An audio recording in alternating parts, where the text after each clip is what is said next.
10 থেকে 15,000 টাকা দিয়ে যাদের সংসার চলে, তাদের কাউকে জিজ্ঞাসা করেন লাস্ট কবে খাসির মাংস দিয়ে ভাত খেয়েছে, সে হয়তো উত্তর দিবে সেই বড় ঈদে।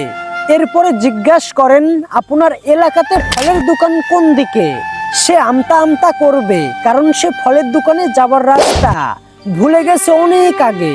সারা বছরে কিছু আম কাঁঠাল ছাড়া তাদের কপালে কিছু জোটে না।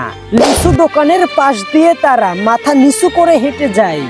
আপেল কমলা আঙ্গুরের গ্রান তারা অনেক আগেই ভুলে গেছে। মাছে ভাতে বাঙালি, ইলিশ মাছ এখন স্বপ্নেও দেখে না। রুই কাতলা কেনাটাও এখন স্বপ্নের মতো। শিং মাছ এখন সারা জীবনে একবার কিনা হয়। হ্যাঁ, তারাও মাছ খায়। তেলাপুয়া আর পাঙ্গাস সেটাও এখন বিলাসিতা। দাম এত কেন এইটা জিজ্ঞাসা করবেন, সেই উপায় নাই। দোকানদারদের রেডিমেড উত্তর আছে।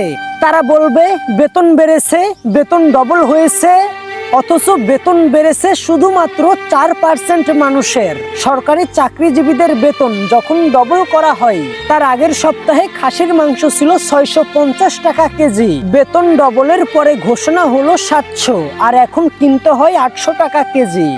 ব্রয়লার মুরগির তেলাপুয়া পাঙ্গাসের ছোট ছোট পিসও এখন সাধ্যের বাইরে।